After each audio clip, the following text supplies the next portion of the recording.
बिस्मिल्लाहिर्रहमानिर्रहीम।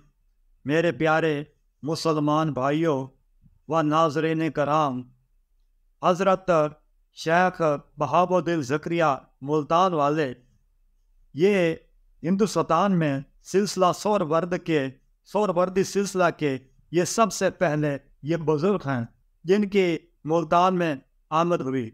दोस्तों, इनके मुर्शिद का नाम हज़रत शेख शहाबुद्दीन सोहरवर्दी, जिनको अबू नजीब सोहरवर्दी भी कहा जाता है, जो कि बगदाद वाले थे, जिनकी तसव्वुफ़ की मशहूर ज़माना किताब अवारिक़ुल मुआरिफ़ है।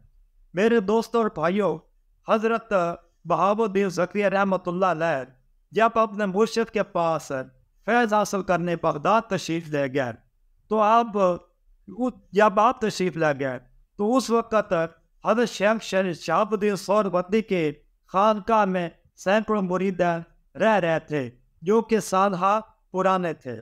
तो दोस्तों और भाइयों, हज़रत बहाउद्दीन ज़करिया को जाते ही 16-17 दिन हो गए, तो हज़रत शेख शहाबुद्दीन सोहरवर्दी को आपसे बहुत मोहब्बत हो गई, हत्ता कि आप इनको उन मुरीदैन की निस्बत से ज़्यादा अजीज समझने लगे, ज़्यादा करीब समझने लगे, जिन मुरीदैन को काफ़ी साल आपकी खिदमत में हो रहे थे। तो दोस्तों, उन मुरीदों को एक रशक पैदा हुआ, हसद पैदा हुई कि हमारे मुर्शद उस शख्स से मोहब्बत कर रहे हैं जो कि नौ वारिद है, जो को कल को आया है, और हम इसकी निस्बत बहुत अरसा पुराने खातम हैं। तो मेरे भाइयों, एक दिन को हज़रत शेख शहाबुद्दीन सोहरवर्दी ने मुरीदैन की आजमाइश के लिए और उन्हें समझाने के लिए जो खानकाह में ज़्यादातर उनके करीब थे उनको भी बुला लिया और उनके हाथ में एक एक मुर्गा दे दिया और चाकू दे दिया, और सबसे ये कहा कि आपने इस मुर्ग को उस जगह पर हालत ज़बह करना है जहाँ पर आपको कोई न देखे। तो जब आपके चंद ये खानकाह नशीं इन मुर्ग को ले गए और उन्होंने बारी बारी जाकर ज़िबा कर दिया, छुरी चलाई और ज़िबा कर दिया। मगर आखिर में जब हज़रत बहाउद्दीन ज़करिया रहमतुल्लाह अलैह की बारी आई, तो उस वक़्त आपने ज़िबा करने के बजाय वो मुर्ग वापस लेकर आ गए। तो हज़रत शेख शहाबुद्दीन सोहरवर्दी ने उनसे पूछा कि तुमने मुर्ग को ज़िबा क्यों नहीं किया, इसकी वजह क्या है? तो हज़रत बहाउद्दीन ज़करिया ने आपने मुर्शिद से कहा कि हुज़ूर, आपने हुक्म दिया था कि आपने उस जगह पर मुर्ग को ज़िबा करना है जहाँ आपको कोई भी ना देखे।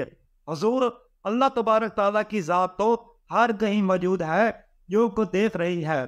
तो उस वक़्त हज़रत शेख शहाबुद्दीन सोहरवर्दी आपने दीगर उन मुरीदैन से जो कि हज़रत बहाउद्दीन ज़करिया से रशक करने लग गए थे, उनको मुखातिब होकर कहा, देखो, मैं अगर इस मुरीद से बहाउद्दीन ज़करिया से अगर मैं मोहब्बत करता हूँ, इस वजह करता था कि ये हर वक्त मुशाहदे की हालत में रहता है, इसको हर वक्त अल्लाह तबारक तआला की ज़ात नज़र आती है।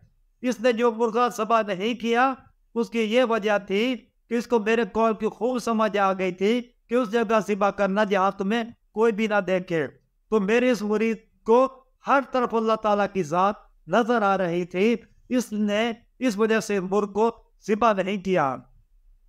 तो मेरे दोस्तों और भाइयों, कुरान पाक में भी इरशाद रब्बानी है, वलिल्लाहिल मशरिक़ वल मग़रिब फ़अयनमा तवल्लू फ़सम्मा वजहुल्लाह।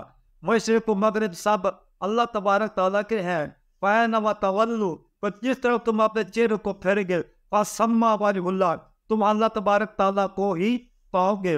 और मेरे दोस्तों, अल्लाह ताला के वजह कौन लोग हैं, वजह कौन से लोग हैं? ये वो लोग हैं जो अल्लाह तबारक तआला के आईने हैं।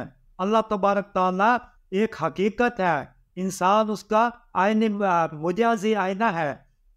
अगर ये आईने अल्लाह तबारक तआला पैदा ना कर दे तो कभी इंसान हकीकत तक, अल्लाह तबारक तआला तक इंसान कभी ना पहुंच सकता। इसलिए हज़ूर पाक सल्लल्लाहु अलैहि वसल्लम की हदीस है कि जिसने मुझे देखा उसने अल्लाह तबारक तआला को देखा। मेरे दोस्तों भाइयों, आईना की दो किस्में होती हैं।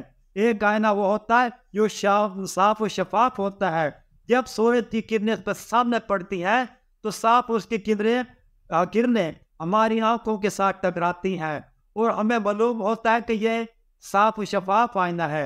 और कोई आईने ऐसे होते हैं जो ज़ाबतशुदा होते हैं, जो धुंधले होते हैं, जिन पर बिल्कुल मिट्टी से पड़ी होती है, वो मिट्टी से अटे हुए होते हैं।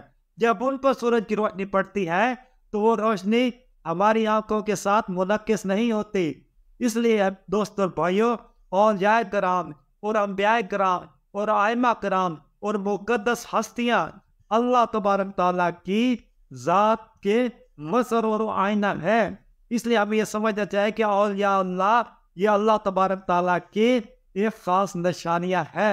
वमा अलैना इल्लल बलागुल मुबीन।